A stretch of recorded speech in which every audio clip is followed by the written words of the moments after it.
Jamtala CPIM party office থেকে একটি বিক্ষোভ মিছিল বের করে বামেদের 4টি ছাত্র সংগঠন এই মিছিলটি শহরের বিভিন্ন জায়গা পরিক্রমা করে পরবর্তী সময়ে আরকিপুর থানা ঘেরাও করে দাবি তোলে শিক্ষক অভিজিতের খুনের ঘটনার সঙ্গে যুক্ত সকলকে গ্রেপ্তার করতে হবে।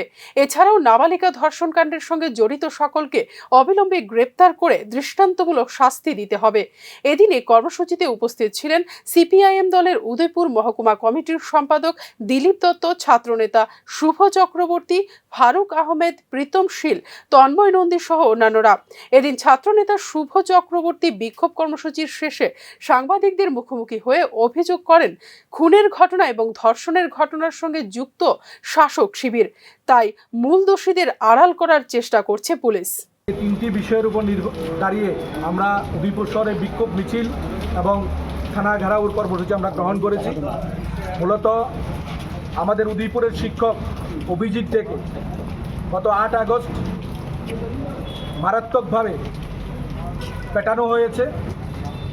আমাদের এই উদয়পুরের পোল্ট্রি রোডে বিজিবির দুর্বৃত্ত বাহিনী অভিজিৎকে বাড়িতে ডেকে নিয়ে সে জায়গার মধ্যে মারাত্মকভাবে জখম করা পরবর্তী সময়ে গত 10 আগস্ট জিবি হাসপাতালে চিকিৎসাধীন অবস্থায় সে জায়গায় মৃত্যুবরণ করে।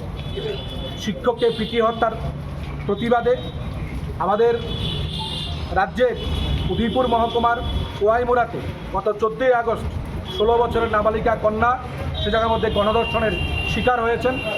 তাছাড়া কলকাতার আরজিকর হাসপাতালে ডাক্তারি পড়ুয়া ছাত্রী সে জায়গার মধ্যে ধর্ষণের পর খুন করা হয়েছে। এই তিনটি ঘটনাকে নিয়ে আমরা এসএফআই, ডিওয়াইএফআই, টিওয়াইএফ, টিইউসি উদ্যোগে উদয়পুর শহর আমরা বিক্ষোভ মিছিল এবং এই থানা ঘেরাওর কর্মসূচি আমরা সংগঠিত করছি। আমরা মনে করি আমাদের রাজ্যের মধ্যে ছাত্র থেকে শিক্ষক, শিক্ষক থেকে ছাত্রী, সাধারণ জনগণ এই বিজিবির শাসনে। এদিন বাম ছাত্র সংগঠনের তরফ থেকে হুঁশিয়ারি দেওয়া হয়, যদি দ্রুত অপরাধীদের গ্রেপ্তার না করা হয় তাহলে তারা আরও বৃহত্তর আন্দোলনে নামবেন। Bureau report, news now.